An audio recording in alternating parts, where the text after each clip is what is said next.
12 लोग यीशु के साथ चले। उन्होंने दूर दराज की जगहों तक उसका संदेश पहुंचाया, लेकिन जब यीशु को सूली पर चढ़ाया गया तो उनके रास्ते दर्द, सताव और बलिदान की ओर मुड़ गए। उनकी किस्मत जैसे तय हो चुकी थी। एक एक करके उनका अंत बहुत दुखद और दर्दनाक हुआ। लेकिन ऐसा क्यों हुआ और हम उनके इन बलिदानों से क्या सीख सकते हैं? आपका स्वागत है बाइबल की कहानियां चैनल में, जहां हम बाइबल के छुपे हुए इतिहास की कहानियां सामने लाते हैं। आज के सफर में हम यीशु के 12 चेलों की आखिरी घड़ियों को जानेंगे। उन्होंने कैसे जीवन बिताया, कैसे मरे और उनके बलिदानों ने मसीही विश्वास को कैसे आकार दिया। सूली पर चढ़ाए जाने से लेकर सिर काटे जाने तक, जिन्हें देश निकाला मिला और जिन्हें बेरहमी से मारा गया, उनकी कहानियां हिम्मत, धोखे और विश्वास से भरी हुई हैं। हमारे साथ बने रहिए, क्योंकि हम आपको ले चलेंगे उन सभी चेलों की आखिरी यात्रा पर और बताएंगे उन्होंने कौन सी विरासत हमारे लिए छोड़ी। वे मछुआरे थे, टैक्स इकट्ठा करने वाले थे, कुछ क्रांतिकारी सोच रखने वाले भी थे, आम लोग जिन्हें एक खास मकसद के लिए चुना गया था। इन 12 चेलों को यीशु ने खुद चुना था ताकि वे उसकी बातों को पूरी दुनिया में फैलाए। लेकिन जब यीशु मुर्दों में से जी उठे तो उनके जीवन का रास्ता बहुत खतरनाक हो गया। ये वही 12 लोग थे जिन्हें यीशु ने चुना था। उन्होंने यीशु के साथ चलना सीखा, उसी से सीखा, और जब यीशु फिर से जी उठे तो ये लोग उसका संदेश पूरी दुनिया तक ले गए। पतरस, साइमन पतरस, जिसे यीशु ने चट्टान कहा, जिस पर कलीसिया की नींव रखी गई। अंद्रियास, पहला जो बुलाया गया। याकूब, जब्दी का बेटा, वो जो गरज की तरह प्रचार करता था। यूहन्ना, वो चेला जिसे यीशु सबसे ज्यादा प्यार करते थे। फिलिपुस, सुसमाचार सुनाने वाला। बर्तुलमै, नथनएल, जो एक सच्चा इजरायली था। थोमा, वो चेला जिसने पहले शक किया लेकिन फिर विश्वास में मजबूत हो गया। मत्ती, लेवी, जो टैक्स वसूल करता था लेकिन फिर यीशु का चेला बन गया। याकूब, अल्फियुस का बेटा, एक शांत और सरल चेला। थद्दयुस, यहूदा, जो आशा का संदेश लेकर चला। शमौन, जो पहले एक क्रांतिकारी था लेकिन बाद में यीशु का अनुयायी बन गया। यहूदा इस्करियोती, जिसने यीशु से गद्दारी की। यीशु के पुनर्जीवित होने के बाद इन चेलों के सामने एक बहुत बड़ा काम था, उसका संदेश पूरी धरती तक पहुंचाना। उन्होंने बिना डरे पूरे विश्वास के साथ सफर शुरू किया। कुछ रोम की गलियों में प्रचार करते रहे तो कुछ भारत और इथियोपिया जैसे दूर देशों तक पहुंच गए। लेकिन इस मिशन की कीमत बहुत बड़ी थी। चेलों ने मसीही विश्वास को पूरी दुनिया में फैलाया, लेकिन इसके बदले में उन्हें बहुत कुछ झेलना पड़ा। एक एक करके उन्हें ढूंढ ढूंढ कर सताया गया, उन्हें मारा गया, यातनाएं दी गई और क्रूरता से मौत दी गई। उनकी ये कहानियां इतिहास की किताबों में लिखी हैं, पुराने मसीही दस्तावेजों में दर्ज हैं और चर्च की परंपराओं में आज भी याद की जाती हैं। चलिए शुरू करते हैं उस इंसान से जिसे यीशु ने चट्टान कहा था, साइमन पतरस। साइमन पतरस चेलों के अगुआ थे। वो रोम में बहुत साहस से प्रचार करते थे, लेकिन जब नीरो सम्राट बना तो मसीहियों को निशाना बनाया जाने लगा। 64 ईस्वी में रोम में एक भीषण आग लगी। उस आग का झूठा इल्जाम यीशु के अनुयायियों पर डाल दिया गया और फिर उनके खिलाफ बहुत ही बेरहम सताव शुरू हुआ। पतरस को पकड़ लिया गया, उन्हें मौत की सजा दी गई, उन्हें सूली पर चढ़ाया गया, लेकिन उल्टा, क्योंकि वो खुद को इस लायक नहीं मानते थे कि जैसे उनके प्रभु को सूली दी गई वैसे ही उन्हें दी जाए। पतरस ने अपनी मौत के वक्त भी अपने प्रभु का आदर किया। उनका बलिदान आज भी अटूट विश्वास की मिसाल माना जाता है और चट्टान के रूप में उनका असर आज तक जिंदा है। अब बात करते हैं अंद्रियास की, जो पतरस के भाई थे। अंद्रियास ने मसीह का संदेश यूनान तक पहुंचाया। वहां उन्होंने बहुत से लोगों को यीशु की ओर मोड़ा, लेकिन उनकी बातें रोमी सरकार को पसंद नहीं आईं। उन्हें गिरफ्तार किया गया और फिर सजा सुनाई गई सूली पर चढ़ाने की। लेकिन अंद्रियास को आम सूली पर नहीं चढ़ाया गया, उन्हें एक एक्स आकार की सूली से बांध दिया गया, क्योंकि वो खुद को इस लायक नहीं मानते थे कि जिस तरह यीशु मरे उसी तरह उन्हें भी मारा जाए। 2 दिन तक वो उस सूली पर से प्रचार करते रहे, लोगों को यीशु का संदेश सुनाते रहे और फिर उन्होंने अपनी आखिरी सांस ली। उनकी याद आज भी स्कॉटलैंड में जिंदा है। वहीं पर उनकी एक्स आकार की सूली, जिसे साल्टायर क्रॉस कहा जाता है, आज उस देश का राष्ट्रीय चिन्ह बन चुकी है। अब बात करते हैं याकूब की, जब्दी का बेटा। वो यीशु के सबसे समर्पित चेलों में से एक था। अपने भाई यूहन्ना के साथ वो सबसे पहले बुलाए गए चेलों में से था। उसने अपनी आंखों से वो चमत्कारी पल देखा जब यीशु की सच्ची महिमा दिखी, और वो उन 3 खास चेलों में से एक था जो पतरस और यूहन्ना के साथ हमेशा यीशु के करीब रहा। यीशु के जी उठने के बाद याकूब ने यरूशलेम में निडर होकर प्रचार किया। उसने बिना डरे सुसमाचार फैलाया, भले ही मसीहियों के खिलाफ नफरत बढ़ती जा रही थी, लेकिन उसका यही विश्वास उसे निशाना बना बैठा। 44 ईस्वी में यहूदी नेताओं को खुश करने के लिए राजा हेरोदेस अग्रिप्पा ने याकूब को मरवाने का हुक्म दिया। उसे गिरफ्तार किया गया और फिर मौत की सजा सुनाई गई। वो 12 चेलों में फैला था जिसने मसीह के लिए अपनी जान दी। पुराने मसीही इतिहास के अनुसार जिस आदमी ने हेरोदेस के सामने याकूब पर इल्जाम लगाया था, उसी ने जब याकूब का अटूट विश्वास देखा तो उसका दिल बदल गया। वहीं पर उसी पल वो मसीही बन गया और उसने तय किया कि अब वो याकूब के साथ मरेगा। याकूब को यरूशलेम की गलियों से ले जाया गया। चारों ओर रोमी सैनिक थे, लेकिन याकूब के चेहरे पर कोई डर नहीं था। जब जल्लाद ने अपनी तलवार उठाई तो कहा जाता है कि याकूब ने अपने आसपास खड़े लोगों के लिए प्रार्थना की। एक ही वार में उसका सिर काट दिया गया और उसने अपने विश्वास को अपने ही लहू से मुहर लगा दी। लेकिन उसकी कहानी यहीं खत्म नहीं हुई। कई सदियों बाद एक परंपरा शुरू हुई जिसमें यह माना गया कि याकूब के शव को चमत्कारिक रूप से स्पेन पहुंचा दिया गया था और आज भी वो सैंटियागो द कॉम्पोस्टेला में विश्राम कर रहा है। दुनिया भर से लोग आज भी कैमिनो द सैंटियागो नाम की यात्रा पर निकलते हैं याकूब के सम्मान में। यह साबित करता है कि उसका बलिदान अंत नहीं था, बल्कि एक लंबे आत्मिक सफर की शुरुआत थी। अब बात करते हैं यूहन्ना की, वो चेला जिसे यीशु बहुत प्यार करते थे। यूहन्ना ही वो एकमात्र चेला था जो यीशु की सूली पर चढ़ाए जाने के वक्त उसके पैरों के पास खड़ा रहा और उसी को यीशु ने अपनी मां मरियम की देखभाल सौंपी। यीशु के जी उठने के बाद यूहन्ना शुरुआती कलीसिया का एक मजबूत स्तंभ बन गया।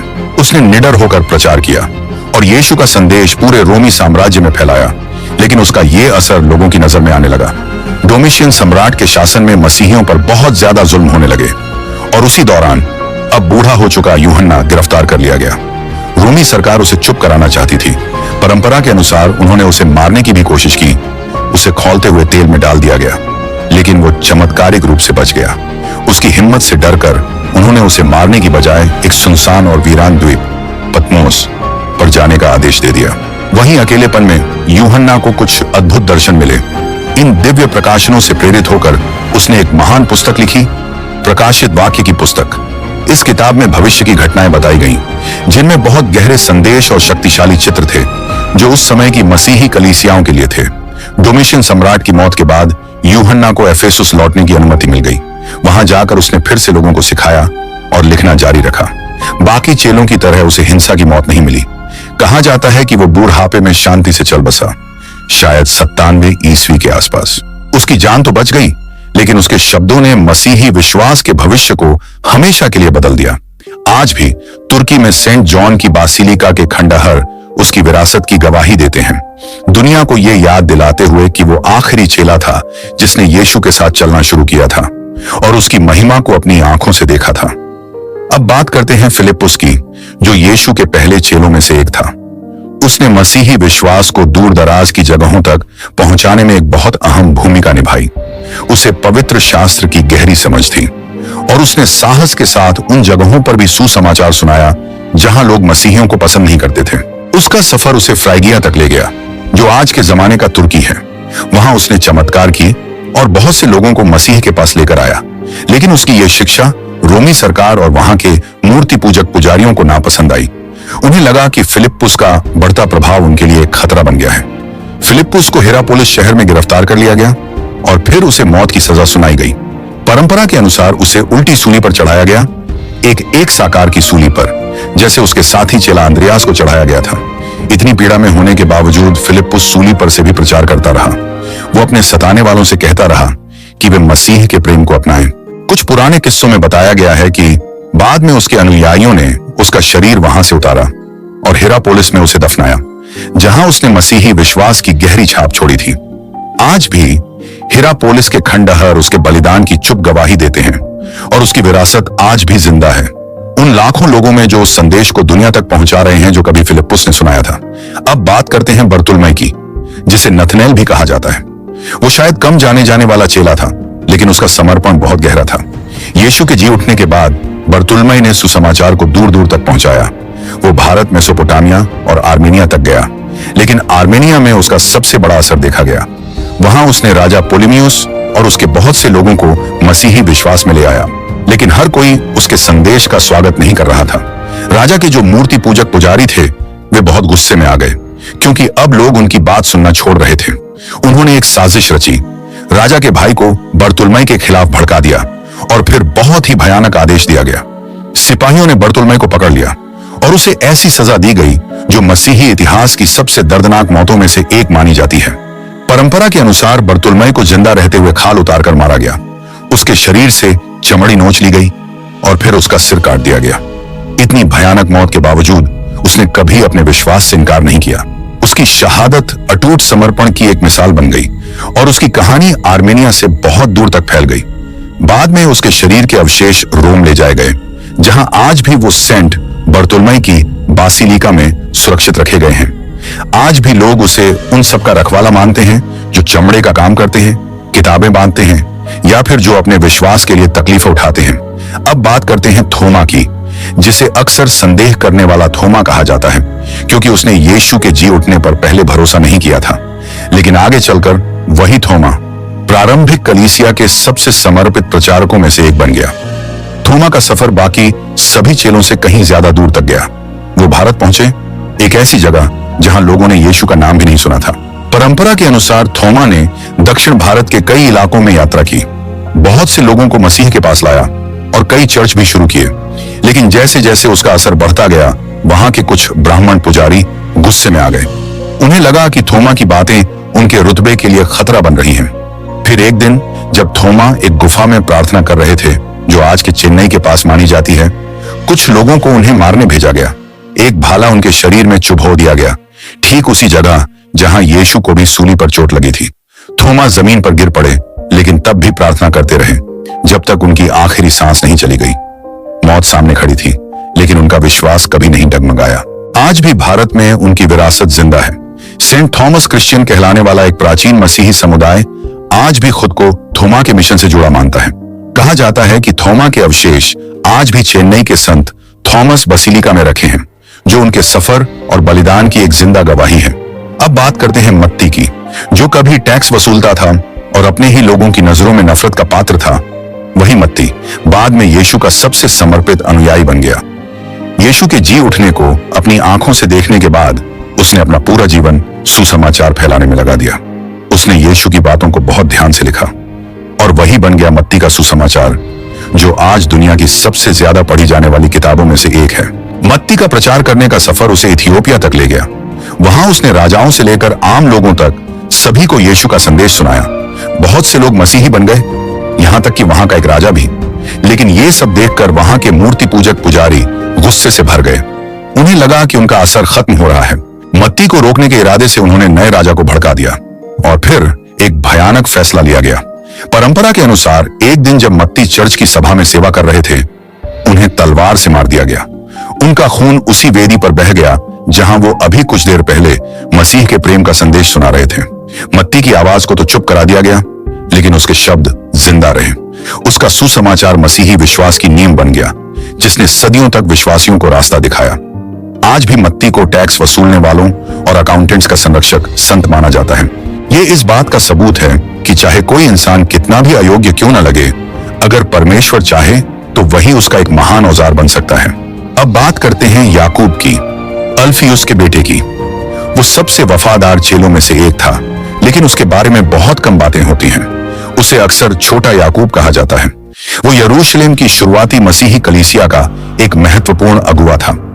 जब मसीहियों पर सताव बढ़ रहा था, तब याकूब उन्हें संभाल रहा था और विश्वास में मजबूत बनाए रखता था। लेकिन उसका यही समर्पण यहूदी धार्मिक नेताओं को चुभने लगा। उनके लिए मसीही विश्वास एक बड़ा खतरा बन चुका था। परंपरा के अनुसार याकूब को सानहेड्रिन के सामने पेश किया गया, उसी यहूदी सभा के सामने जिसने यीशु को मौत की सजा सुनाई थी। उसे आदेश दिया गया कि वो अपने विश्वास को छोड़ दे। जब याकूब ने मना कर दिया, तो पुजारियों ने उसे मंदिर की सबसे ऊंची जगह पर खींच कर ले गए। उन्होंने कहा, अब सब लोगों के सामने यीशु का इनकार करो। लेकिन याकूब ने यीशु के जी उठने की सच्चाई को जोर से बताया। उसने बिना डरे यीशु की गवाही दी। ये सुनकर वो लोग गुस्से से पागल हो गए और फिर उन्होंने उसे मंदिर की सबसे ऊंचाई से नीचे फेंक दिया। लेकिन याकूब उस गिरावट से बच गया। वो जख्मी था, लेकिन अब भी प्रार्थना कर रहा था, और वो प्रार्थना अपने दुश्मनों के लिए कर रहा था। तभी भीड़ में से एक आदमी आया। उसने एक डंडे से याकूब के सिर पर वार किया और वहीं याकूब की जान चली गई। उसके आखिरी शब्द थे, माफ कर दो। बिल्कुल वैसा ही जैसा उसने लोगों को सिखाया था। भले ही याकूब का नाम बाकी चेलों जितना मशहूर नहीं हुआ, लेकिन शुरुआती दिनों में मसीही विश्वास को मजबूत करने में उसकी अगुवाई का बहुत बड़ा योगदान था। आज उसे एक संत के रूप में सम्मान दिया जाता है और उसकी कहानी हमें यह याद दिलाती है कि सच्चे चेलापन की कीमत क्या होती है। अब बात करते हैं यहूदा की, जिसे थद्दैयुस भी कहा जाता है। वो यीशु के सबसे समर्पित चेलों में से एक था। हालांकि उसके बारे में ज्यादा लोग नहीं जानते। लोग अक्सर उसे यहूदा इस्करियोती समझ बैठते हैं, लेकिन सच्चाई ये है कि थद्दैयुस तो अटूट विश्वास का प्रतीक बन गया। उसने मसीह का संदेश दूर दूर तक पहुंचाया। वो शमौन के साथ फारस तक गया। वहां उन्होंने मिलकर कई लोगों को मसीह के पास लाया। लेकिन जब यहूदा और शमौन की मेहनत रंग लाने लगी तो वहां के धार्मिक नेताओं को गुस्सा आ गया। उन्हें लगा कि मसीही विश्वास उनकी पुरानी परंपराओं के लिए खतरा बन रहा है। उन्होंने फारस के राजा को मना लिया कि इस सिखावन को यहीं रोक देना चाहिए। परंपरा के अनुसार यहूदा और शमौन को गिरफ्तार कर लिया गया और यीशु को नकारने से मना करने पर उन्हें मौत की सजा दी गई। यहूदा को बड़ी बेरहमी से डंडों से पीट पीट कर मार डाला गया और शमौन को तलवार या भाले से मार दिया गया। उन्हें चुप कराने के लिए मारा गया था, लेकिन उनकी विरासत कभी खत्म नहीं हुई। आज भी संत यहूदा को उम्मीद की आखिरी किरण माना जाता है। ऐसे लोगों के लिए जो सबसे ज्यादा टूटे हुए होते हैं, वो उन लोगों के संरक्षक माने जाते हैं जो मुश्किल हालात में उम्मीद खो चुके होते हैं। और ये एक बहुत सुंदर सम्मान है उस चेले के लिए जिसने मौत के सामने भी अपने विश्वास को नहीं छोड़ा। बाद में यहूदा और शमौन के शरीर रोम ले जाए गए। आज भी वे वहां सेंट पीटर बसीलिका में विश्राम कर रहे हैं। उनके बलिदान की एक चुप लेकिन गहरी याद। अब बात करते हैं शमौन जिलोट की, जो अपने जोशीले स्वभाव और मसीह के लिए अटूट समर्पण के लिए जाना जाता था। यीशु के जी उठने के बाद शमौन ने लंबा सफर किया। वो दूर दराज की जगहों तक गया ताकि लोगों तक सुसमाचार पहुंचा सके। आखिरकार वो फारस पहुंचा, जहां उसने यहूदा थद्दैयुस के साथ मिलकर बहुत से लोगों को मसीही बना दिया। लेकिन जैसे जैसे उनका प्रभाव बढ़ा, वहां के मूर्ति पूजक पुजारी डरने लगे। उन्हें लगा कि अगर ऐसे ही चलता रहा तो लोग उनसे दूर हो जाएंगे। उन्होंने फारस के राजा को मना लिया कि ये दोनों प्रेरित राज्य के लिए खतरा बन सकते हैं। और फिर शमौन और यहूदा दोनों को गिरफ्तार कर लिया गया और उन्हें मौत की सजा सुना दी गई। परंपरा के अनुसार शमौन को या तो सूली पर चढ़ाया गया या फिर उसे बीच से चीर दिया गया। यह सजा इतनी बेरहम थी कि इसका मकसद था बाकी मसीहियों को डराकर चुप करा देना। लेकिन शमौन ने इतनी पीड़ा सहने के बावजूद कभी अपने विश्वास से मुंह नहीं मोड़ा। उसने आखिर तक इस बात पर भरोसा रखा कि यीशु ही सच्चे राजा हैं। शमौन और यहूदा दोनों का बलिदान सुसमाचार को रोक नहीं सका, बल्कि उनकी शहादत हजारों लाखों विश्वासियों के लिए प्रेरणा बन गई। बाद में उनके पवित्र अवशेष रोम लाए गए और आज भी वो सेंट पीटर बसीलिका में रखे हुए हैं। अब बात करते हैं यहूदा इस्करियोती की, जिसे हमेशा एक गद्दार के रूप में याद किया जाता है। लेकिन कभी वो भी यीशु का एक भरोसेमंद चेला था। उसे चेलों के पैसों की जिम्मेदारी दी गई थी। वो यीशु के साथ चला, उसने उनके चमत्कार देखे और उनके शब्दों को सुना। लेकिन लालच, निराशा या शायद कोई और गहरी वजह यहूदा को इस रास्ते पर ले आई कि उसने यीशु को मंदिर के महायाजकों के हाथ बेच दिया, सिर्फ 30 चांदी के सिक्कों के लिए। आखिरी भोजन की रात यहूदा चुपचाप सभा से निकल गया और फिर गठसमनी बाग में उसने एक चुंबन के जरिए यीशु के साथ गद्दारी की। फिर यीशु को गिरफ्तार कर लिया गया और सूली की ओर उनका सफर शुरू हो गया। लेकिन यहूदा को वैसा संतोष नहीं मिला जैसा उसने सोचा था। जैसे ही यीशु को दोषी ठहराया गया, गलती का बोझ यहूदा के दिल पर भारी पड़ गया। वो चांदी के सिक्के जो कभी बहुत कीमती लगते थे, अब वो इतने भारी लगने लगे कि उनसे पीछा छुड़ाना चाहता था। अपनी गलती को किसी तरह ठीक करने के लिए यहूदा दौड़ता हुआ मंदिर गया और वो चांदी के सिक्के वहीं फेंक दिए। लेकिन महायाजकों ने वो पैसे लेने से इनकार कर दिया। उन्होंने कहा, ये तो खून के दाम हैं। पूरी तरह अकेला और पछतावे से टूट चुका यहूदा बाहर गया और खुद को फांसी लगा ली। मत्ती के सुसमाचार के अनुसार महायाजकों ने वो पैसे लेकर एक जमीन खरीदी। उसी जगह को बाद में कहा जाने लगा खून की जमीन, जो आज भी यहूदा के अंजाम की कड़वी याद दिलाती है। कुछ मसीही किताबों में, जैसे कि प्रेरितों के काम, यहूदा की मौत की कहानी थोड़ी अलग तरह से लिखी गई है। लेकिन हर कहानी यही दिखाती है कि गद्दारी का अंजाम कितना दुखद होता है। यहूदा की कहानी हम सभी के लिए एक गंभीर चेतावनी है, जो लोभ, पछतावे और अपने फैसलों के बोझ से जुड़ी हुई है। बाकी चेलों को जहां शहादत में छुटकारा और महिमा मिली, वहीं यहूदा का अंत निराशा और अकेलेपन से भरा हुआ था। उसका नाम हमेशा के लिए गद्दारी का दूसरा नाम बन गया। लेकिन उसकी कहानी हमें एक गहरी सीख भी देती है कि अगर पछतावा नियंत्रण से बाहर हो जाए तो वो इंसान को अंदर से तोड़ सकता है। प्रेरितों की मौतें विश्वास और बलिदान की सबसे ज्यादा छू लेने वाली कहानियां हैं। लेकिन हम कैसे जानते हैं कि उनके साथ सच में क्या हुआ था? नया नियम हमें उनके संघर्षों की कुछ झलकियां देता है, लेकिन उनकी शहादत के ज्यादातर विवरण पुराने मसीही लेखों, चर्च की परंपराओं और ऐतिहासिक रिकॉर्ड्स से मिलते हैं। लूका द्वारा लिखी गई प्रेरितों के काम में लिखा है कि जब्दी के बेटे याकूब को शहीद किया गया और पतरस व पौलुस को कैसे जेल में डाला गया और उन पर मुकदमा चला। बाकी चेलों के बारे में हमें कुछ और पुरानी मसीही किताबों में पता चलता है, जैसे यूसेबियुस की किताबें, जो पुराने जमाने के एक जाने माने चर्च इतिहासकार थे, जैसे एक्ट्स ऑफ पीटर और एक्ट्स ऑफ थॉमस नाम की पुरानी मसीही किताबें, जिनमें इन चेलों की शहादत की कहानियां दर्ज हैं। रोमी इतिहासकारों जैसे कि टैसिटस और सुइटोनियस ने भी ये लिखा है कि सम्राट नीरो के समय मसीहियों पर बहुत ही बेरहमी से जुल्म किए गए। नीरो ने रोम की बड़ी आग के लिए मसीहियों को जिम्मेदार ठहराया। इन इतिहासकारों की गवाही इस बात को मजबूती देती है कि पतरस और पौलुस को रोम में ही मार डाला गया था। लेकिन प्रेरितों की यह शहादत मसीही विश्वास को मिटा नहीं सकी, बल्कि इसके उलट इन्हीं बलिदानों ने मसीहियत को और मजबूत कर दिया। उनके साहस और विश्वास ने दूसरे विश्वासियों को भी हिम्मत दी कि वे सताव के बीच भी डटे रहें। उनका बलिदान प्रारंभिक कलीसिया के लिए उम्मीद की एक मशाल बन गया। उनकी कहानी ने यह साबित कर दिया कि जो संदेश वो लेकर चले थे वो इतना सच्चा था कि उसके लिए जान देना भी कम नहीं था। कुछ ही सदियों में मसीहियत, जो कभी एक सताई जा रही छोटी सी जमात थी, पूरे रोमी साम्राज्य का सबसे बड़ा विश्वास बन गई। वही साम्राज्य जो कभी उन्हें मिटाने चला था, आखिरकार उसी ने उनकी सच्चाई को अपना लिया। जब सम्राट कॉन्स्टेंटाइन ने 313 ईस्वी में मसीहियत को कानूनी दर्जा दिया और बाद में उसे राज्य का धर्म बना दिया, तब प्रेरितों द्वारा रखी गई नींव ने इतिहास को हमेशा के लिए बदल दिया। आज भी उनकी विरासत जिंदा है। प्रेरितों की कब्रें, उनसे जुड़ी पवित्र चीजें और उनके नाम पर बने चर्च हमें आज भी याद दिलाते हैं कि उन्होंने सुसमाचार फैलाने के लिए कितनी बड़ी कीमत चुकाई। उनकी मौत अंत नहीं थी, बल्कि वही तो वो नींव बनी जिस पर मसीहियत खड़ी हुई। प्रेरित कोई खास लोग नहीं थे, वो तो आम इंसान थे, मछुआरे, टैक्स वसूलने वाले और कुछ ऐसे भी जो शुरुआत में खुद ही शक करते थे। लेकिन वही आम लोग एक ऐसे विश्वास की नींव बन गए जिसने पूरी दुनिया को बदल दिया। यीशु मसीह पर उनका अटूट विश्वास, जो उन्होंने दुख, सताव और मौत के सामने भी नहीं छोड़ा, वो आने वाली हर पीढ़ी के लिए एक मिसाल बन गया। उनसे हमें जो सबसे बड़ी सीख मिलती है वो है मुसीबतों में भी विश्वास को थामे रहना।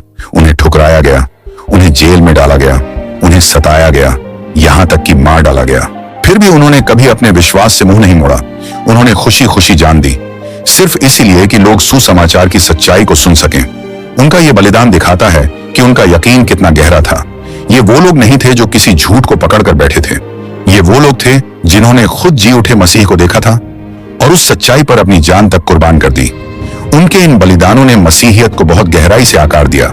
उन्होंने जब अपने विश्वास के लिए जान दी तो यह साबित कर दिया कि यीशु मसीह का अनुसरण करना कभी भी ताकत या दुनिया की दौलत के लिए नहीं होता। वो तो होता है दूसरों की सेवा करने के लिए और उस बुलाहट के प्रति सच्चे रहने के लिए जो परमेश्वर ने हमारे जीवन में दी है। उनकी शहादत ने औरों को भी हिम्मत दी कि वो भी अंधकार के समय में अपने विश्वास पर डटे रहें। मसीहियत का फैलना, एक छोटे से यहूदी इलाके से निकलकर दुनिया के हर कोने तक पहुंचना, इसी बात की गवाही है कि उनके जीवन ने कितना असर डाला। क्योंकि उन्होंने विश्वास में टिके रहने का रास्ता चुना, इसलिए यीशु का संदेश राजाओं, सम्राटों और आम लोगों तक पहुंच सका। उनकी सच्चाई, जो सुसमाचार और पत्रियों में दर्ज है, आज भी करोड़ों लोगों को रास्ता दिखा रही है। आखिर में प्रेरित हमें याद दिलाते हैं कि सच्चा विश्वास क्या होता है। एक ऐसा विश्वास जिसमें साहस हो, धैर्य हो और परमेश्वर की योजना पर पूरा भरोसा हो। उनका जीवन आसान नहीं था, लेकिन उन्होंने एक मकसद के साथ जिया और हालांकि उन्हें बहुत कुछ सहना पड़ा, फिर भी उनकी विरासत आज भी जिंदा है। ये इस बात का सबूत है कि रोशनी अंधेरे को हरा सकती है और सुसमाचार की सच्चाई को कभी चुप नहीं कराया जा सकता। 12 प्रेरितों की कहानी सिर्फ इतिहास नहीं है, ये एक कहानी है विश्वास की, बलिदान की और मसीह के लिए अटूट समर्पण की। ये वो लोग थे जो यीशु के साथ चले, जिन्होंने उसके चमत्कार देखे और फिर अपना पूरा जीवन उसका संदेश फैलाने में लगा दिया, यहां तक कि अपनी जान की कीमत पर। उनकी विरासत भूली नहीं गई है, मसीहियत, जो कभी एक छोटा सा आंदोलन था, आज पूरी दुनिया में अरबों लोगों तक पहुंच चुका है। और यह सब मुमकिन हुआ उन पहले चेलों की हिम्मत और वफादारी की वजह से।